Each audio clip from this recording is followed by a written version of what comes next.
Good morning. Good morning. It's Monday. It is raining cats and dogs here. It's pouring. Yeah. Happy June. Welcome. Today is the first week of June that I'm on. Last week was the holiday, and I had a house full of people. My daughter and her husband brought their friends, and we got to feed them breakfast and have fire and hang out, and we had a good time. I think we had a good time. I made them French toast. Jeff made smoked chickens in the smoker. We just had all sorts of fun, and that was so. This last week was rough. My Oliver, my beagle, we had to put him down. And I have to say that was one of the hardest things I've ever done. That was rough. Our other beagle, when she passed away, it was really quick. It was like one day she was sick and then it was done. And it was really quick and we didn't have to decide. And I think that part just like broke our hearts. And yeah, so that was a little rough. We're a little mopey, I have to say. Darcy's a little mopey. He's kind of on high alert. He's barking at everything that goes by. I mean, cars that drive by. He's a little edgy. So we're all just a little mopey. This weekend was quiet and strange. The house is really quiet because, Oliver's been honking and barking and coughing for 2 months. And so now it's really quiet. So we're coping. It is what it is. It's not what we wanted to happen, but yep. So my beagle is no longer in pain and hurting.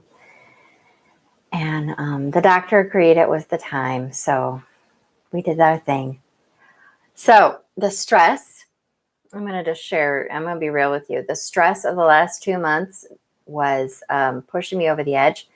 A weird habit I have of when I'm super duper stressed out, like super like high level stress, I have these invisible hives that show up on my hands. Now you can't see them, but it itches like fire.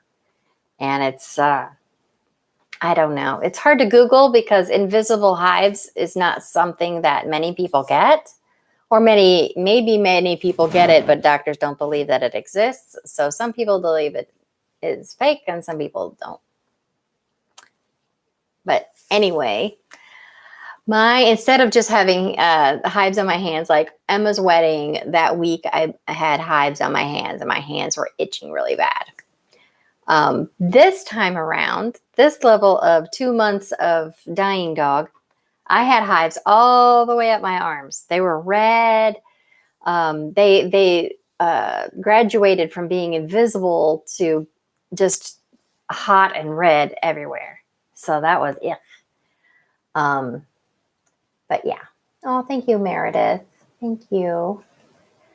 So that's fun. I've got all sorts of schmear stuff I've been rubbing all over me. I'm kind of mixing my Corinne way of essential oils and clay and all sorts of stuff to pull out the toxins in my arms. And then also doing the over-the-counter cortisone because the combo seems to be working. So I'm not like going completely crazy today. I had a few little spots of redness today, but it's starting to look a little more normal and I'm not wanting to rip my skin off. So yay. So now my dog is gone, but we are moving forward and just trying to be happy. And I currently have a hummingbird that just came to visit me, even in the rain. I'm amazed. But, oh, cute little hummingbird. Yeah, birds make me happy. Got to find peace where you can find it. So I am back to work. This last week and a half, I wasn't able to work at all. Oliver was just too sick, and if I left him alone, he would just cough and get worked up and cough until he puked over and over and over and over and over. So that was pretty terrible, pretty terrible. So today is getting myself back in gear, back to work. I took the weekend. Jeff and I just spent time together and, mourned together and kind of got used to the house just being us two. Well, and Darcy. But he's really quiet. He's not a barky dog, except for when cars drive by. So, all right. I promised y'all a sneak peek. And so I'm moving on from sad topics to better topics. So I hope that you like what I'm going to share. So I'm starting with, it's very hard to pick scenes that don't have any kind of spoilers in them. So I'm doing my best here. But some stuff is just, it gives away too much. Can't do that. So I hope that you like it. All right. This one I'm sharing is, I'm going to set the scene. Sophia is running errands around town, and she goes into the new bakery that is in town with a new family. So that's where she's at. Well, I need 3 loaves, 3 French loaves, a dozen croissants, and a dozen of those white almond cakes. Sophia made her order. They will be perfect at our card party tonight. Oh, that sounds grand, Mrs. Crawley chatted after she instructed her daughter what Sophia needed. She saw the young girl, probably in her early teens, was bustling behind her, and the 2 young men came in out of the back room where the ovens and preparation area certainly was. You play cards? Sophia asked, wondering if she needed to add Mrs. Crawley to her growing list of potential guests for a future event. Oh, I had a ladies' group back in the neighborhood. Gave us a chance to get away from our families for a few hours a week. She gave Sophia a wink. She was tall and had a sturdy frame. Her features were strong and her smile cordial. She seemed to have a pleasant wit under those observant eyes. My mother was the one who started our little events last year. I thought it was a nuisance at first, but now I rather look forward to meeting up with all sorts of people for amusements. Sophia shared. It was true. At first she thought the parties were just a way for her mother to gossip and show off her fancy parlor. But like most things, it evolved in her mind, and Sophia started to actually enjoy herself. She had even made suggestions for different kinds of activities. Her mother was open, and Sophia had made certain that a broad range of folks in town were invited. She wasn't going to participate if her mother was a snob. It was agreed that over time, the range of families invited was broadened. Sophia thought of all the friendships that had blossomed in her parlor, people from different walks of life. It made for great conversations, and Sophia knew from experience that Mrs. Crawley would make a great addition. I will add you to my list, Sophia gave her a wink as she handed over the payment for the baked goods. Mrs. Crawley's eyes squinted as she smiled. Her cheeks were pink from the warmth of the bakery. That would be grand. Sophia. She's got a big role in this book, so it's fun. I enjoy her. She's kind of, it's funny. I've been doing some, character studying techniques over this last year, and just learning how to understand each character's motivation. That each one of them has a different way of thinking and a different way of doing things. And I think Sophia is like stuck in this rut. She's, devoted to her work and devoted to her mother and, that really quiet life of just living that small little world of making lace and, go to church, walk her dog. That's kind of her worldview. And it's a pretty small world for her. And I really wanted to kind of stir things up. So there's a new character she was mentioned before, but Georgia Dillingsford, and she's kind of interesting and fun. So I hope y'all like her. But she's kind of there to stir things up a little bit. She kind of helps Sophia decide what kind of person she wants to be. Sophia's at that age, she's coming into womanhood and deciding what kind of woman she wants to be. I don't think she wants to be the gossip like her mom. And I think she has more aspirational goals. So I'm kind of intrigued to see what she's up to and where she's going to end up. So, yay. I missed my Willamette. Me too. Spending a week and a half not writing. I'm way too type A. I am like drive, get it done. And not being able to work was really frustrating for a minute. And God really had to teach me how to be patient, especially when circumstances just don't allow for you to do what you want to do, but you do what you have to do. Yeah. We all got to grow up. Sometimes it takes longer than others. I am a learn as I go kind of gal, I guess. All right. Next sneaky peek. All right. This one's about Trisha. So I hope that you're ready. Let me move it up here so I can see it. Okay. The hem of her brown linen dress was several inches deep with mud and moisture, and every stride of the fabric slapped against her ankles. Her thin socks thoroughly soaked and stealing her warmth away from her. It was growing painful with each step forward. Have we gone a mile? Trisha wondered. Her mind had wandered for quite a while walking, to think of anything but the cold and wet. Yes, she was certain they had gone at least a mile down the logging road down the mountain. The way could have been shorter, with the twisting way the road led, to be safe for the heavy log-bearing wagons down the steepest parts. All around them was the sound of the woods, the whistle of the wind through the stark barren trees of the winter, and the few dead leaves that were brittle as paper that clung to the trees somehow. The sounds of Winnie and Trisha, their feet squishing and slapping through the mud and the road. Those sounds were all around them, yet Trisha was almost certain she heard something else. A movement of an animal or something unknown. Trisha looked behind them, and through the twisted trees and pines she saw some kind of light, a hint of yellow glow that could only be one thing. They are following us. Yeah. Good time. Yes. So, there you go.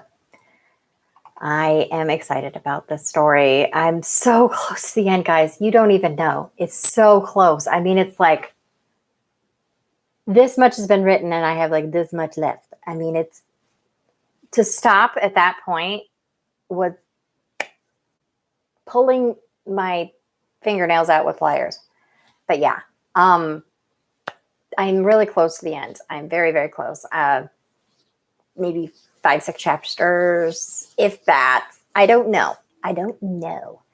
But I'm so excited to get this thing finished. I'm so ready. I'm going into my writing cave. It's a really horrible timing. I really wanted to have this done like back in March. Yes. So I read something interesting today. A very, very, very popular author in my genre who's been writing books for decades. She's traditionally published and a bestseller and everything, but she had a little article she shared about how much work it takes to write a novel. And she had just pulled one back out and started rewriting it and added. And it's this gigantic monster of a beast. It's like 194,000. My books are right around 120,000. So, and my books I think are long. 194,000, that's a big tome for our genre. And so she had to cut 50,000 words for her publishing house. I'm just like, cutting words? No way. I usually actually I mean, I cut some, but mostly I just add. I keep adding. As I rewrite, I add so much more. But she was talking about how every time she gets a point in the book where she feels like no one's going to want to read this, I'm a fraud. And oh my gosh, it's like exactly what I go through every time. And she's like a bestseller. I mean, she is beloved. I mean, people know her name. She is a name that everyone knows if you read Christian fiction. I mean, she's that popular and makes a really good living. So I guess it really shows that self-doubt and that fraud feeling is way more common than I thought, because I think the devil just likes to steal our joy and to steal our forward progress so that we wallow as long as possible so that we don't create something that blesses God and blesses others. So that was just an interesting little tidbit I noticed. All right, isn't this cute? I'm like totally addicted to owls. They're wise and beautiful. So today is ginger tea because that's my new drink of choice. I miss coffee so bad. Oh my gosh. I miss coffee. Oh, I wish it didn't bug my throat so much, but it does. My esophagus, it just burns. And then it makes me cough. And then I'm in pain. Who wants that? So I'm stopped. Though I will have one, like once a month, I'll allow myself a cup of coffee and I savor every drop of it. It's like sweet, sweet nectar from Jesus that he made for us. I thank God for coffee, even if I only get to have it once a month. Anyway. Aww. Thank you, Meredith. But yeah, so this is me. I'm going back in my writing cave.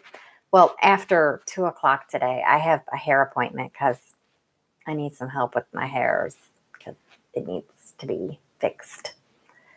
So yeah, today I went with no conditioner and I had to tame it down. Obviously you can see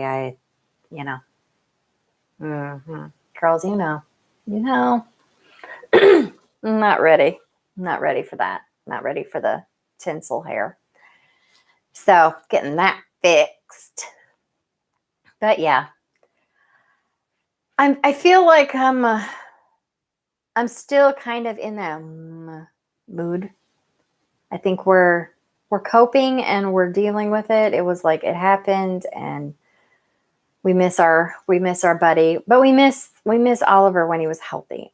It's hard to, when he's no longer himself because he's in pain and hurting and sick.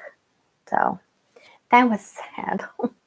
It just broke our hearts. So, but I'm going to focus all my energies into getting back into my story and getting it finished. And then working on my next book, which I'm super duper excited about. That one's at halfway. I wrote that in the fall when I needed a therapy project. As authors, we need to take a break sometime, especially with a big series. You have to kind of step away from it for a little while to kind of give yourself fresh perspective. Because if you work on one series, I don't know if you've ever noticed, but authors, we kind of have to diversify sometimes because if we get stuck in one little group, well, for me, especially that, sometimes my books are really emotional. So I kind of needed something fun and different to focus on. So that's what I'm working on. Chasing Miss Jameson. I'm so happy. It's a mystery. It's kind of cozy. It's a cozy historical mystery set in 1870. So this is the first you're hearing of it.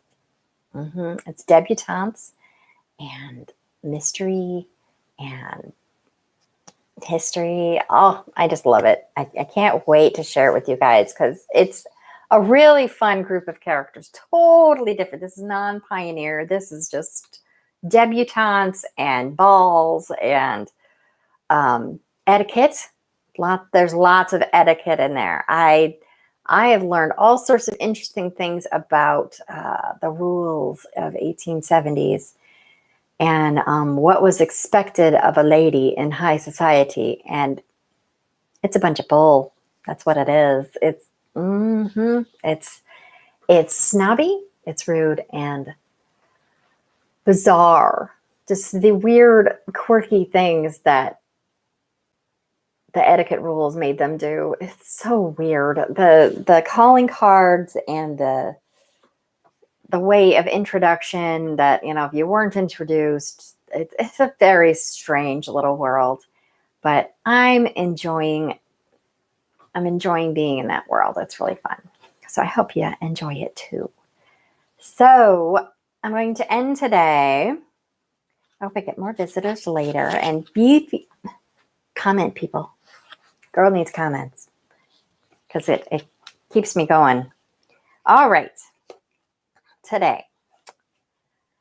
My righteousness, my rightness, my justice, and my right relationship with God shall go before me, conducting me to peace and prosperity, and the glory of the Lord shall be my rear guard. Isaiah 58:8. I've always loved the Amplified because it gives you kind of the meaning of the Greek and the Hebrew words. My righteousness, my rightness, my justice, and my right relationship with God. I like it. Even when I'm sad, even when I'm kind of messed up in the head and I don't know what to feel and don't know what to think, that God is my rear guard. The glory of the Lord shall be my rear guard. I mean, I'm guessing it's shiny and there's glitter because that's what God does. He shines things. Even me and my messy self. And, I've got little very drenched birds come into my bird feeders. That cardinal is like soaking wet. Kind of looks bedraggled. But God loves him too. In a bedraggled state. So, all right, guys. I love you guys. Thank you so much for coming and hanging out with me. And if you're here later, thank you for coming and hang out. Say hi or, drop in a line and say hello and let me know you were here because I love seeing it. And I'm going to dive in. I'm going to finish this book. It's time. Because I got things to do, books to write. And this one is going on far too long. So God bless you. Be kind to people. Get out there, get some sunshine when you can. And God bless you.